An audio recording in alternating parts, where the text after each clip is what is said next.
안녕하세요. 말씀과 삶의 균형 있는 성장을 지향하는 바이블 라이프의 김남용 목사입니다.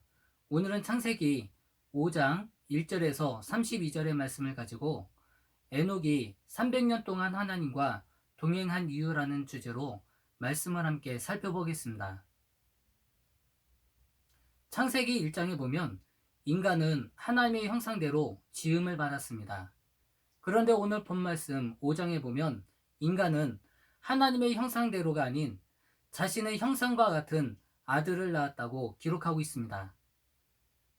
여기에서 하나님의 형상대로라는 말은 인간은 하나님과 닮은 존재로 창조되었다는 뜻입니다. 그래서 인간은 하나님의 형상이 그 안에 내재되어 있기 때문에 하나님이 어떠한 존재이신지를 증거하며 하나님의 영광을 위해서 살아가는 존재입니다. 그런데 창세기 3장에서는 인간의 타락을 기록하고 있습니다. 그래서 타락한 이후에 태어난 사람은 하나님의 영광을 나타내며 살아갈 수가 없습니다. 왜냐하면 타락한 사람에게서는 더 이상 하나님의 형상을 담을 수가 없기 때문입니다. 오늘 본문 말씀 창세기 5장에는 아담이 범죄하고 난 이후에 아담의 성품과 기질을 닮아 태어난 그의 후손들을 기록하고 있습니다. 아담의 후손들은 아담이 범죄했을 때 아담 안에서 함께 그의 범죄에 동참한 것이기 때문에 아담의 후손들은 모두 죄인입니다. 그래서 그의 후손들은 영광스러운 하나님의 형상이 아닌 범죄한 아담과 동일하게 죄인의 모습으로 태어나는 것입니다. 오늘 본문에는 아담의 후손 10명의 이름이 기록되어 있습니다. 이들은 하나님의 은혜로 자신 속에 있는 죄성을 누르고 하나님의 말씀에 순종하며 살아갔던 사람들이었습니다. 그리고 아담의 후손 중에서 특별히 주목할 만한 사람이 있는데 그 사람이 바로 에녹입니다. 에녹은 다른 사람들과는 구별되는 특이한 점이 있습니다. 에녹은 특이하게 300년 동안 하나님과 동행하며 자녀를 낳았다고 기록하고 있습니다.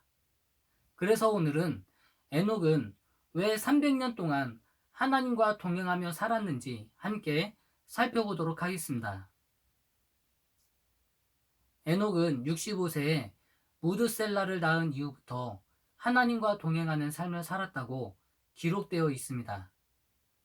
이 말을 유추해보면 에녹은 무드셀라를 낳기 이전에는 다른 사람들처럼 평범한 삶을 살아갔을 것입니다.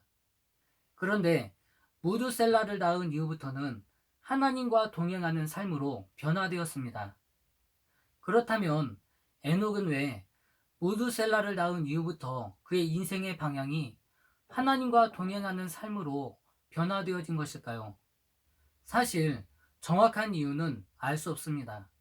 그러나 그의 아들 무드셀라의 이름을 통해서 어느 정도 짐작해 볼 수 있습니다. 죽음 또는 심판이라는 뜻의 무트와 보낸다라는 뜻의 살라트의 합성어입니다. 그래서 무드셀라라는 이름의 뜻은 무드셀라를 보내면 이 세상에 심판이 있을 것이라는 의미를 가지고 있습니다. 그러면 에녹은 왜 하필 자신의 아들의 이름을 무드셀라라고 지었을까요? 그것은 유다서 1장 14절에서 15절을 통해서 유추해 볼 수 있습니다. 유다서 1장 14절에서 15절에 보면 아담의 7대손 에녹이 당시에 불경건한 자들에 대해서 심판을 예언했다고 기록하고 있습니다. 하나님께서 불경건한 자들을 심판하시기 위해서 언젠가 이 땅에 임하실 것이라는 내용이었습니다. 이런 점으로 볼 때 에녹은 당시 사람들은 알지 못했던 심판의 메시지, 즉 종말의 메시지를 하나님께 받았던 것입니다. 그리고 그것을 잊지 않고 사람들에게 전하기 위해서 자신의 아들의 이름을 무드셀라로 이름 짓고 사람들에게 심판의 메시지를 전하며 하나님과 동행하는 삶을 살았던 것입니다. 그래서 에녹은 무드셀라를 낳은 이후부터 그의 삶의 방향이 바뀌게 되었습니다. 그는 종말의 심판을 준비하고 경건한 삶을 살며 하나님과 동행하는 삶을 살기 시작한 것입니다. 본문 말씀 5장에 나오고 있는 다른 사람의 삶의 패턴은 동일합니다. 누가 누구를 낳고 누구를 낳은 후 자녀를 낳으며 몇 세에 죽었더라고 기록하고 있습니다. 그런데 에녹에 대한 기록은 이렇습니다. 그는 365세를 살았더라. 하나님이 그를 데려가심으로 세상에 있지 아니하더라고 기록하고 있습니다. 이처럼 에녹은 다른 사람들과 같이 평범한 삶을 살아가지 않고 하나님의 심판의 날을 준비하며 하나님과 동행하는 특별한 삶을 살아갔습니다. 그러면 에녹이 증거했던 심판의 메시지는 어떻게 이루어졌는지 함께 살펴보겠습니다. 에녹은 65세에 무드셀라를 낳았습니다. 그리고 무드셀라는 187세에 라멕을 낳았습니다. 그리고 라멕은 182세에 노아를 낳습니다. 그러므로 무드셀라의 손자인 노아가 태어났을 때 무드셀라의 나이는 369세입니다. 그리고 노아가 600세 되던 해에 홍수가 일어났습니다. 그래서 홍수가 일어났을 때 무드셀라의 나이는 969세였다는 것을 알 수 있습니다. 그래서 무드셀라가 969세를 향유하고 죽은 후에 노아의 홍수가 시작되었다는 것을 알 수 있습니다. 에녹이 하나님께 계시를 받은 것처럼 무드셀라가 하나님의 부르심을 받자 하나님은 홍수를 통해서 인류를 심판하셨습니다. 그리고 무드셀라가 인류 역사상 가장 오래 산 사람이 될 수 있었던 이유는 하나님께서 죄악된 인류를 불쌍히 여기셔서 길이 참으시고 인내하시며 심판의 날을 연기해 주시기 위해서입니다. 그래서 하나님은 모든 사람들이 죄로 말미암아 멸망하지 않고 구원에 이르기를 원하고 계십니다. 오늘 본문 말씀을 통해서 우리가 배워야 될 가장 중요한 교훈은 마지막 시대를 살아가고 있는 우리 그리스도인들이 어떻게 에녹처럼 하나님과 동행하며 경건한 삶을 살아갈 수 있는가라는 것입니다. 사실 종말이라는 단어는 요즘 기독교인들에게 좋지 않은 이미지를 가지고 있습니다.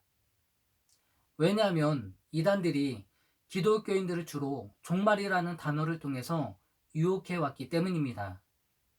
그렇기 때문에 기독교인들은 종말을 강조하는 이단들을 특별히 주의해야 합니다.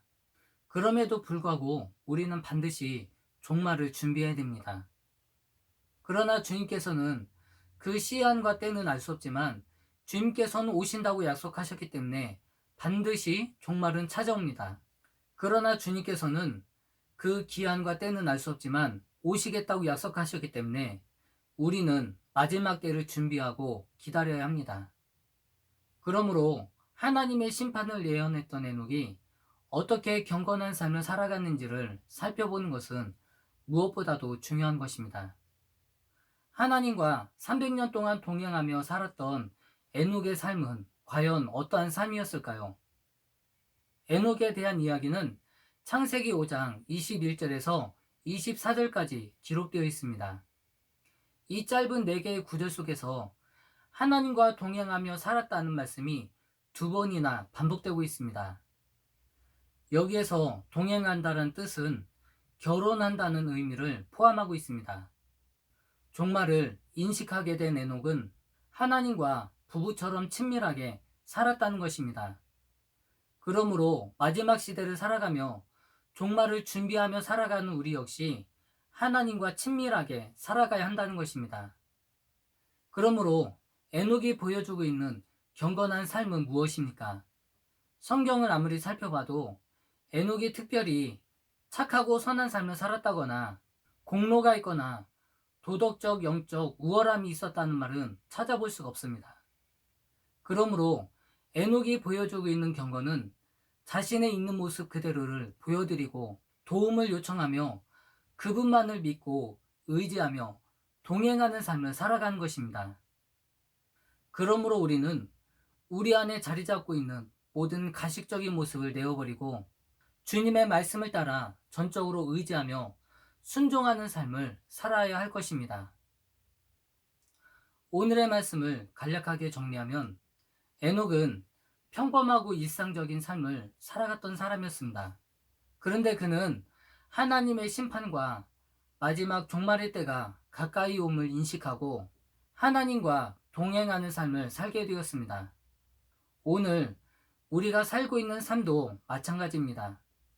일상이 다람쥐 쳇바퀴 돌듯이 매일 반복되는 일상의 삶에서 벗어나 마지막 때임을 기억하고 하나님과 더욱 친밀하며 동행하는 삶을 살아가는 여러분이 되시길 바랍니다. 오늘의 말씀이 여러분의 신앙생활에 도움이 되셨다면 구독과 좋아요로 바이블 라이프를 응원해 주시기 바랍니다. 물이 바다 덮음같이 여호와를 인정하는 것이 세상에 가득해지는 그날까지 바이블 라이프는 계속됩니다. 감사합니다.